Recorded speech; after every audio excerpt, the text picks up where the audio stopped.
Ship Talks. Today we're going to have some fun. We're going to talk about something that's very important to human health, something called lipopolysaccharides. Things that you've never heard about, but are super critical to your daily existence. So we're going to dive into this subject today, which should be fun. We're going to talk about bacteria. We're going to talk about something that affects all of us. And you may not think this applies to you.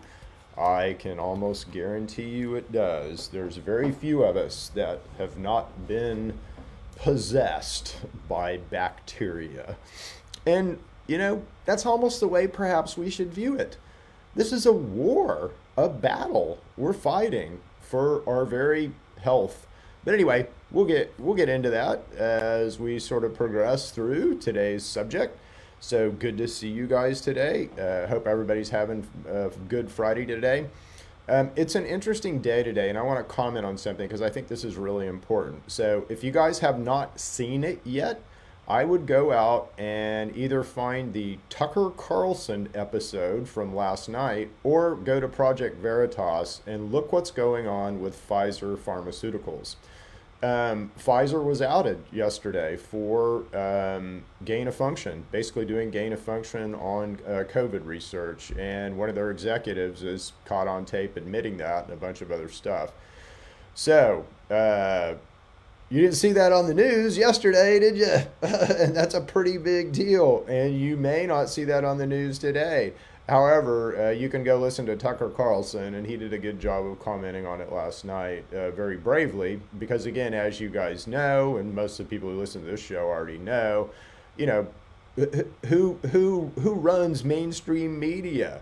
Well, who pays the bills?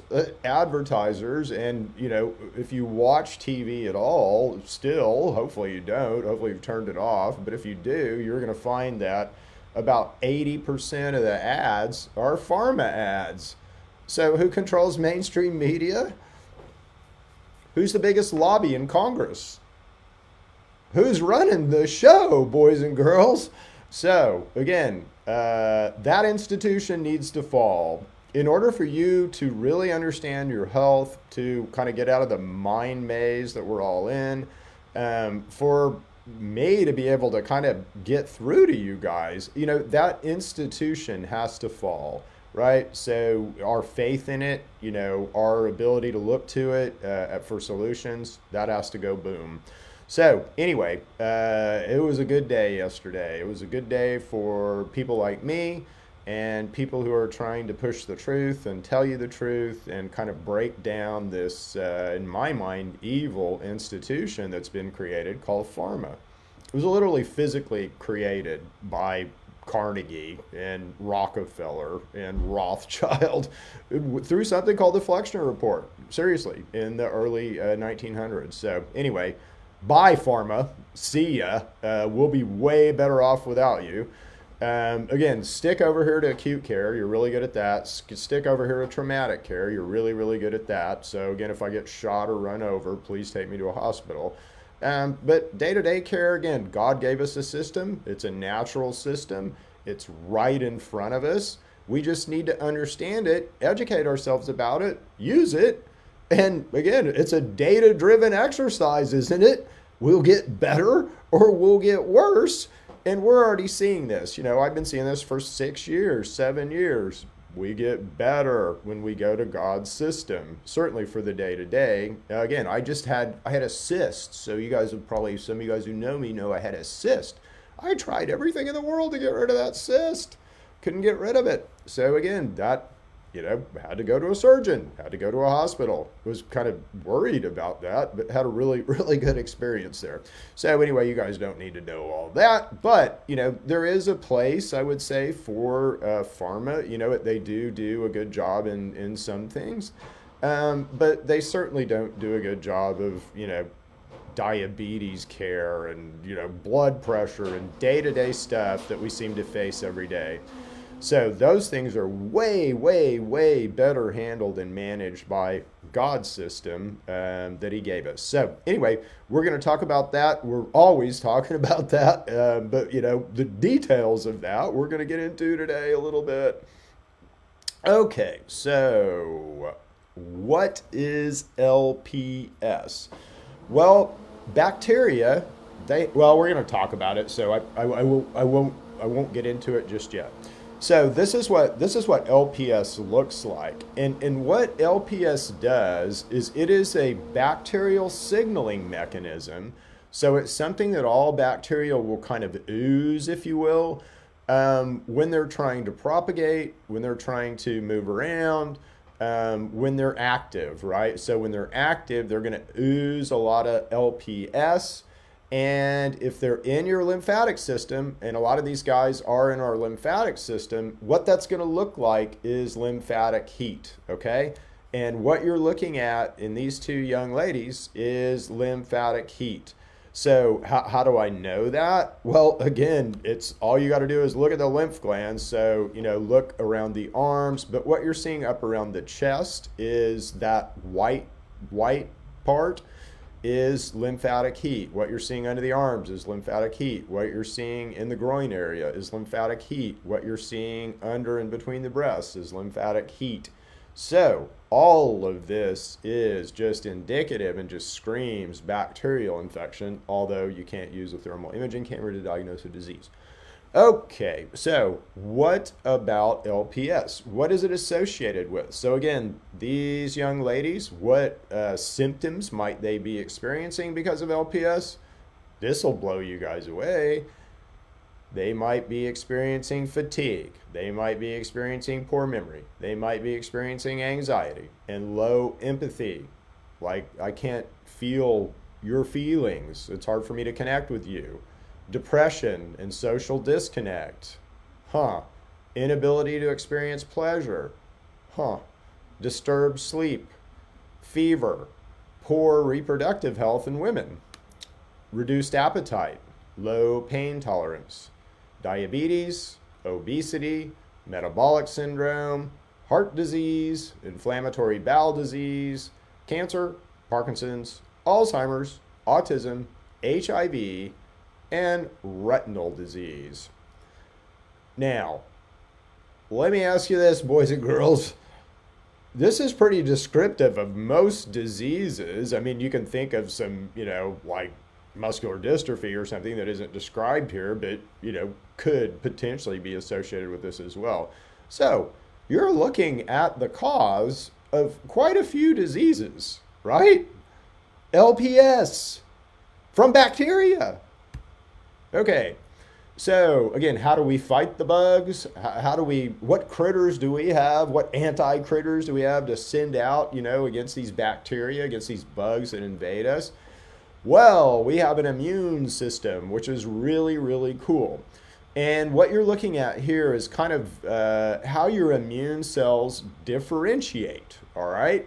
So, and what that means is all of our immune cells come from a central place. So they all come from our bone, okay?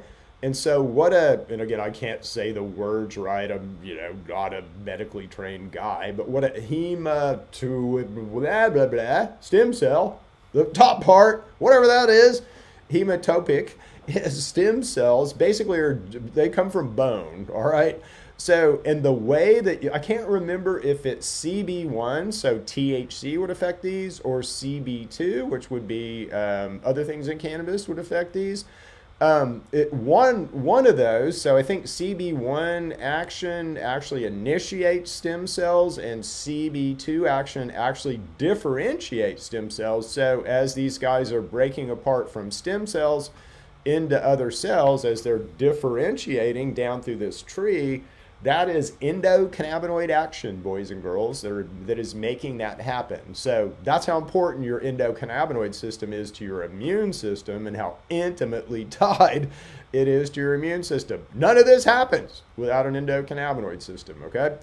But this is just an illustration of kind of the different critters that are in your immune system, and they all do different things. They have different function.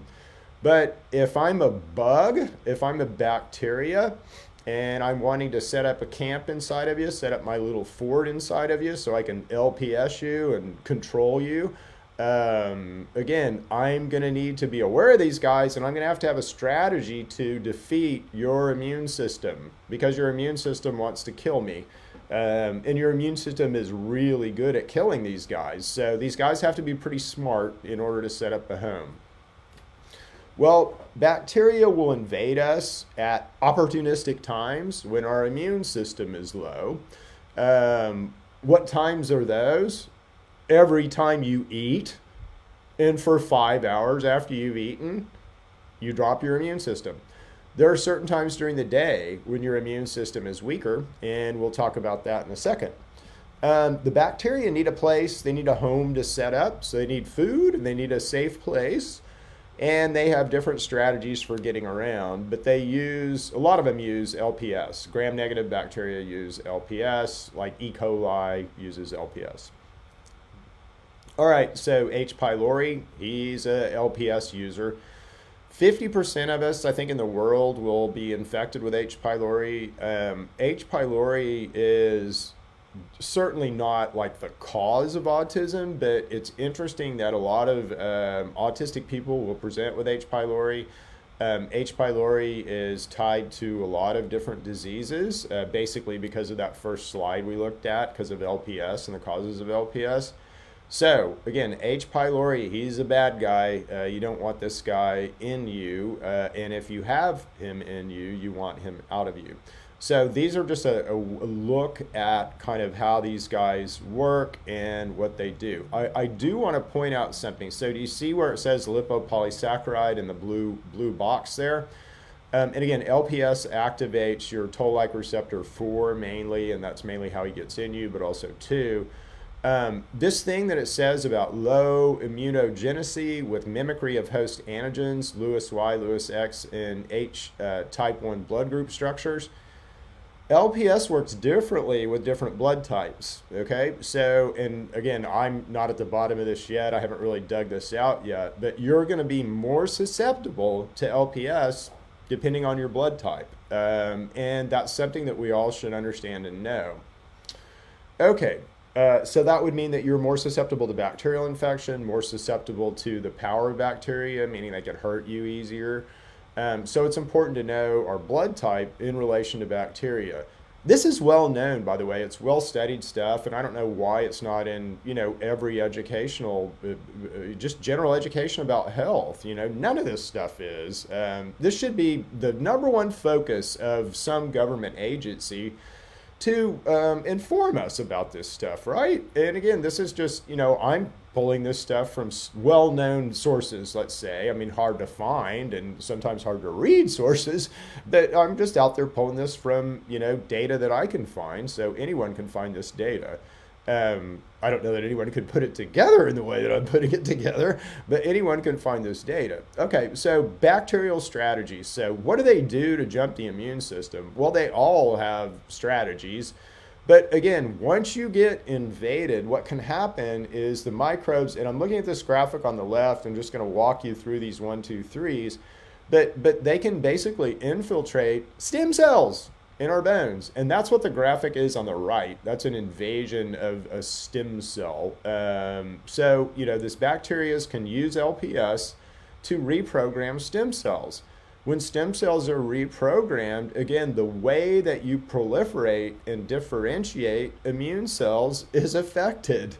So they can jump, what I'm saying is they can jump your stem cells where your stem cells can never become the cells that can kill them, which is pretty smart and cool.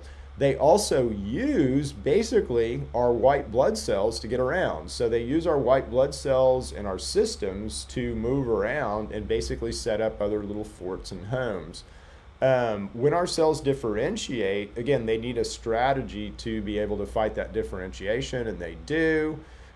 This can affect how your gut tissue is repaired or not. Again, so they can basically cause a system where the LPS will cause your gut junctions to come apart, and that just creates more of a situation where they can get inside of you and move around. And it also opens you up for their little friends, and their little friends, again, are other types of bacteria that just want to get in you and invade you. So you kind of have two opposing forces, honestly, that are involved with you. One force is kind of this bacterial force that wants to drag you down. It wants to live off of you. It wants to basically make you its slave. The other force is a force that's always kind of trying to push us to perfect function and perfect, form. And that's really a kind of a God force, and that's the natural tendency of your body, right? So our bodies always want to repair, they want to find perfect form. I always say all the time, God is not a poor engineer. God built us very well, and God didn't build us to flaw. God built us to function extremely well in the way that our vehicle works. It takes effort and influence to break us, so we have to have things like bacterial invasions in order to break us, right? So anyway, it's a pretty cool system. It's a pretty godly system that we have and that we operate under. But these bacteria are not our buds, right? So they're not our friends. Anyway, what are some bacterial strategies with monocytes? So monocytes are a type, here we go, type of, you'll see them over here on the left-hand side. So they're a type of immune cell. Again, they need to be jumped, otherwise they're going to kill the bacteria, and so they're going to, dampen the LPS, let's say.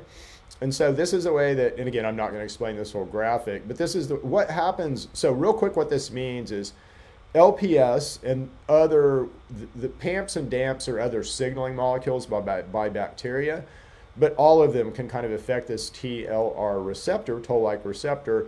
That's going to create nuclear factor kappa beta activation, which will cause your inflammasome to activate, which is the NLRP3 inflammasome. And that causes changes in kind of how these guys are configured. You'll start oozing interleukin 1B. Interleukin 1B is involved with cancer, it's involved with bacterial infection, but it's involved with disease states, right? And IL-1B is kind of a two-edged sword, but it's really not something that we want to ooze, let's just say. It's good that it's there to respond to stuff, but it's not something that you want to have happen all the time.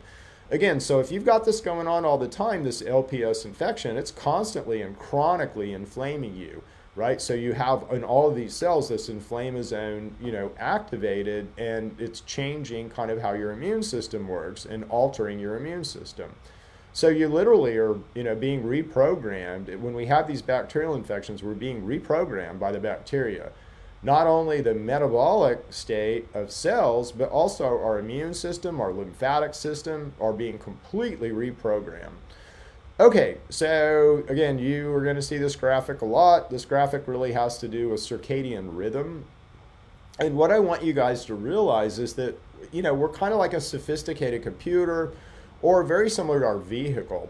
And, we're programmable, right? And we work through these major systems. And in order for us to understand kind of something that's going wrong down here, well, we've got to understand these major systems.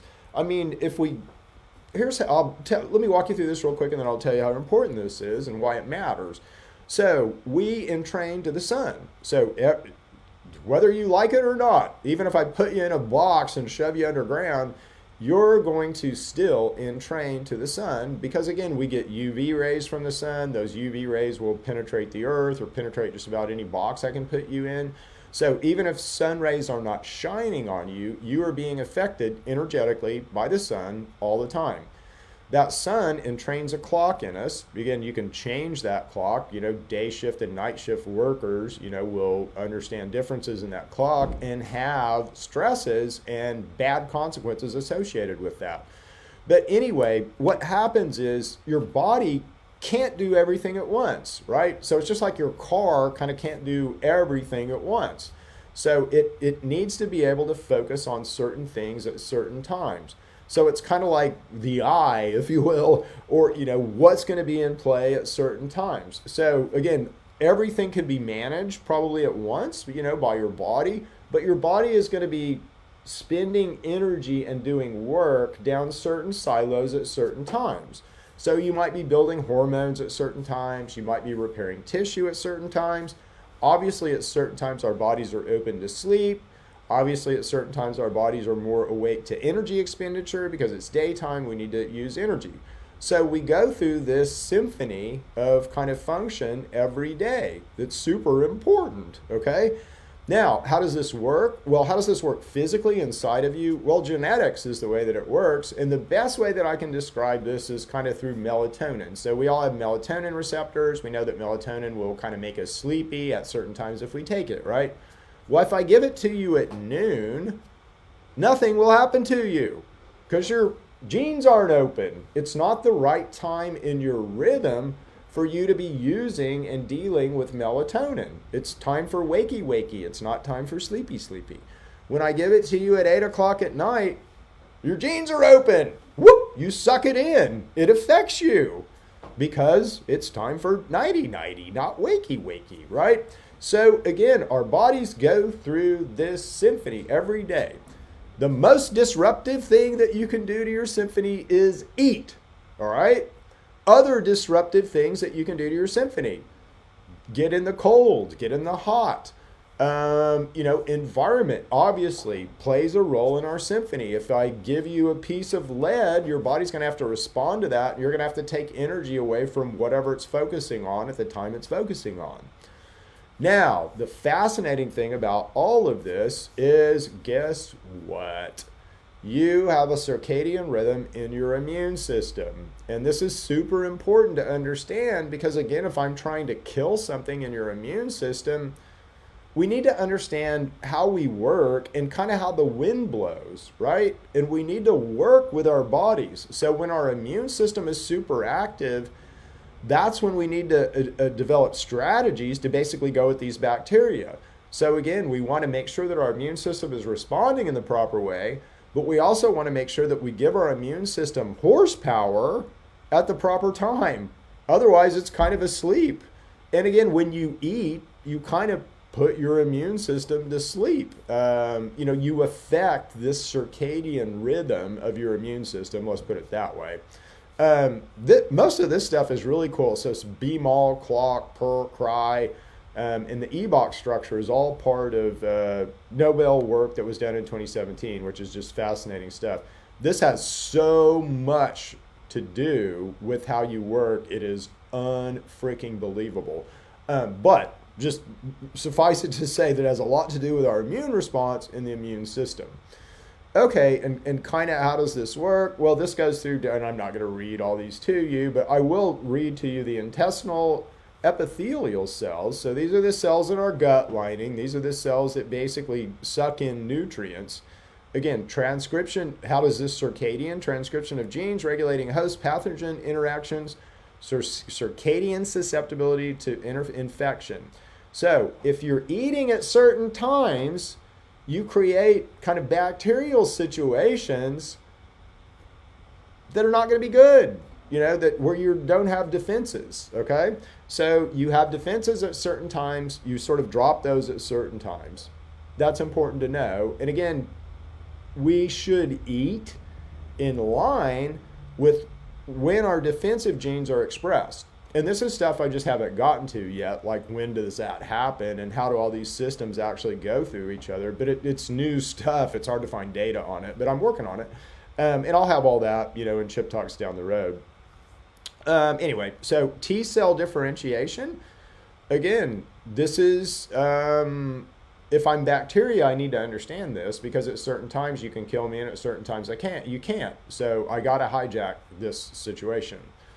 So are bacteria and fungi, do they work along circadian rhythms? They absolutely do because they have to understand your system and they have to understand when they can move around, when they can't, when they're going to get killed, when they're not, what systems they have to jump in order to stay alive and eat, because that's what they need to do, stay alive, eat, and reproduce, right?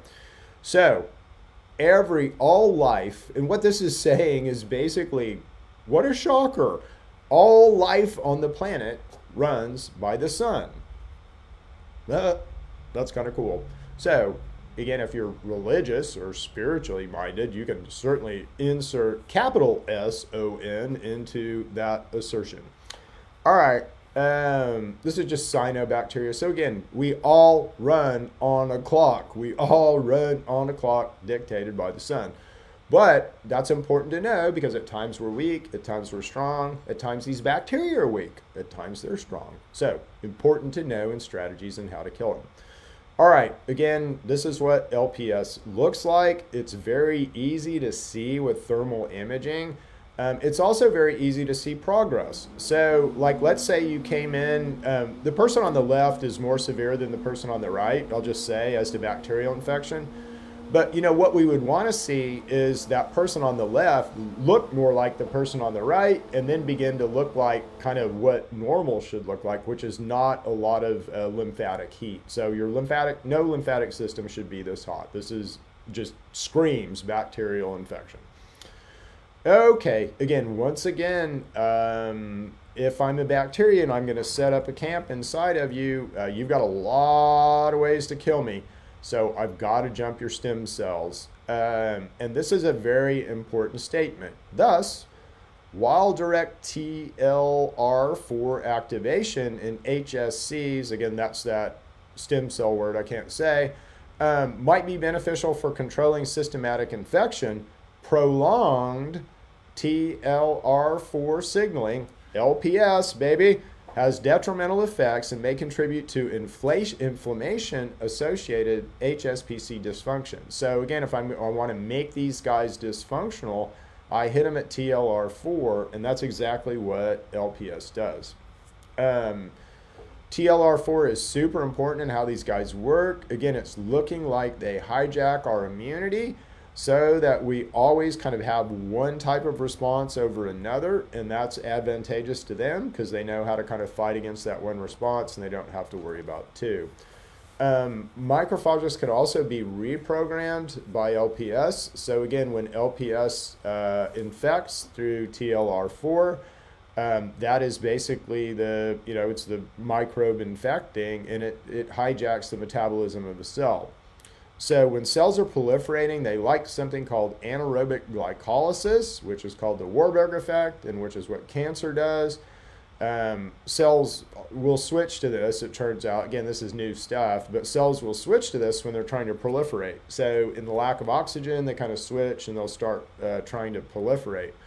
But bacteria basically like that state, and they can hijack a cell where it won't ever go into its most efficient state, which is fatty acid processing, something called oxidative phosphorylation, and it's circled down there at the left, where you build 38 units of ATP, right? The other two are far less efficient. So again, why would a cell operate in a least efficient way? That can only be explained by intervention, and again, that's bacterial intervention. So, all right, this Warburg effect again. So when cells get jumped and they're working this way, and what happens inside of you when this loop gets set up? So these pictures that we're showing, again, the girl on the left, let's say. So when that loop gets set up, that's a lot of energy that your immune system kind of is, turned against you and is now at the mercy of bacteria. Those bacteria are everywhere in white blood cells. They've jumped white blood cells, and they've caused the white blood cells to run under something called the Warburg Effect, okay? The Warburg Effect is cells will require glucose or amino acids. So they're either going to eat your amino acids or all your glutamine and all your sugar, which is exactly what they do. So that's what cancer does. Well, cancer, even the biggest kind of area of cancer, big lump, let's say, that's metastasized and everything, is probably not going to account for as much sugar need and as much glucose need as your immune system would, as your white blood cells will if they get jumped by this. So you're going to have a lot of need for glutamine and sugar, glucose type things. So again, if this is going on, these people are really going to crave, glucose, carbohydrates, things like that. and not be such a fan of fats. Fats help this situation. Again, proper fats. Omega-3s, always help this type of situation because they stimulate your body to kind of come out of Warburg, and that's important. Okay, and oxygen status also plays a role in this. Again, when cells want to proliferate, it's looking now like they want to flip to Warburg for a while and go to it. And cancer uses this strategy to eat and kind of live. The other thing that are involved with this whole thing, this kind of bacterial loop, and the thing that looks like they've got to hijack, the bacteria have to hijack, is our environmental sensors. Because if you think about it, sort of we have these functions that our body goes through, this symphony that we play, and then we have these disruptions in the symphony that we have to respond to. So some of those are self-driven, right? So eating would be a self-driven one. Some of them are environmental. And the way that you sense your environment, again, here, hold this piece of lead, or, it's super hot outside or super cold outside, is through something called TRP, so transient receptor potential channels. And there are kind of way that we sense our environment. There are way that we sense noxious fumes. There are hot and cold sensors, et cetera, et cetera. So they would have to be, when I initiate, let's say I initiate cold inside of you. That is, I put you in a cold room. Again, so you're going to sense this through this receptor, not this one, but TRPM8. So you'll sense that through TRPM8, and you'll have a reaction to that, right? So your body you'll push AMPK, which is a good thing. You'll push P53, you'll start killing cancer. A lot of good things happen when you get cold. Stress response, interestingly. But that all happens and is initiated through TRPV1, and it needs to be because that's TRPVM8 in this case, because those are our hot-cold sensors, okay? So they have to be able to override these clock functions, and they have to kind of be able to override other functions in our body. And they certainly play in our immune response. So in order for me to set up a home and build a fort, I got to have control over these guys. I've got to have a way to manipulate them. And it's looking like they do. Again, glutamine will directly suppress LPS. So glutamine is your number one amino acid that you have circulating in your blood system, in your lymphatic system, everywhere. Glutamine will suppress LPS. And so LPS, basically the bacteria have to hijack glutamine, and they do. They use it for food, which is cool. Glutamine promotes AMPK, by the way. So the more glutamine you have, if you're fasting, supplement with glutamine. That's what this is saying. So your fasting will be up to 300% more effective if you have glutamine.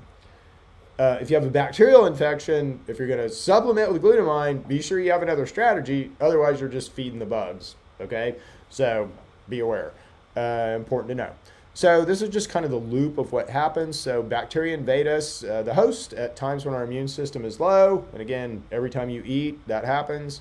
There's ways that you can build up your immune system where it doesn't happen so badly, though. And that's kind of what we specialize in here, and that's what I try to help people with. Is again, we want to just get your immune system up, and then you've got shields. You can, fly into the Klingons with shields. You don't do very well if you don't have your shields up against the Klingons. So we want our shields up.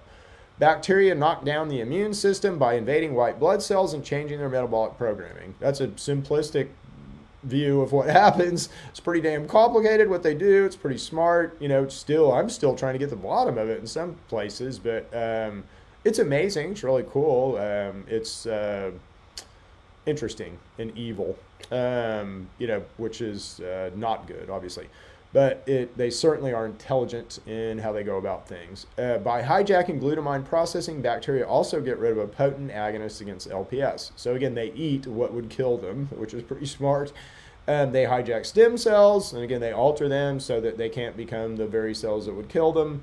They use opportunistic times like your circadian rhythms and theirs to proliferate. You'll find that, if you have, let's say you have interstitial cystitis, it's going to be worse in the morning than it is in the day. Why? Because your bacteria are proliferating. They're, tweaking that infection. They're pushing that inflammation button. When bacteria are active, they disrupt the glutamine-glutamate balance. And this allows them to stay alive, but it also gives folks seizures or autism or things like that. So, or depression, or, you know, an inability to manage mood, or an inability to have impulse, or an inability to, you know, sort of do things. They literally make us mind numb robots, sheep. Okay, so, you know, if I was going to want to make a population of people super susceptible, you know, super sick, but super susceptible, super easy to manipulate, I just give you bacteria that produce LPS. Yeah, that. So think on that one. Excess glutamate is, oh, yeah, I just said that. So anyway, that's the bacterial loop. So what can we do to fix this? Well, guess what? You have some control over this. You don't have to rely on pharma. You don't have to rely on me. You don't have to rely on anybody. Just God. Because God gave you this. God gives you this in every single religion. So doesn't matter what religion you are, unless you're a Luciferian or Satanist, and then, you know, begin, ha ha ha, we're fixing your wagon, aren't we? But anyway, fasting is a part of every major religion. And look at this, you know, just look at what this does just in your immune system. Okay, so if you have a tumor, again, just fasting is going to enhance your tumor immunotherapy in two ways: autophagy and P53. Allergic reactions. So again, an allergic reaction is overactive IgE. Again, fasting helps basically damp down an overactive immune system. If I give you a lot of stimulation, and again, we eat way too much food, right? So what does that do? Well, that gives us way too much energy. So if I give a system way too much energy, it gets super chaotic, right? And then if I introduce a disease state in there, or, you know, here, give you some bacteria, now you have chaos, and you have more chaos by stuff wanting to live on you. And that's where we're at, right? So if you cut down on the amount of energy, the food you're eating, and you sort of, again, you're not going to die. We can go 40 days without eating, just drink water, okay? But that cuts down on the chaos. It allows your body the time to sort of catch up and to begin to manage stuff again, and to kind of slow down a little bit, all right? Again, autoinflammation gets attenuated, protects against autoinflammation, the maintenance of your liver. So it's super important that your liver, you know, have some time to rest. And if we eat breakfast, if you eat like the government tells you to eat, breakfast, lunch, and dinner, and then that snack before bed, you're killing yourself. And they have to know this. Jeez, this is out there. Anyway, makes me mad. It makes me mad what's being done to you. Again, we kind of live in this, we're super good people. We're good people. We're godly people. We just live in this evil freaking world. We got to break this. We got to change this. And we are, and you guys know we are, and this is part of that change. And I know I'm part of that change. So, you know, yeehaw, let's go. Let's roll. Let's break it. Let's break this loop. So how do we break this loop? We intermittent fast. It's the most important thing that you can do for yourself. If you can go to the full-on fasting, go.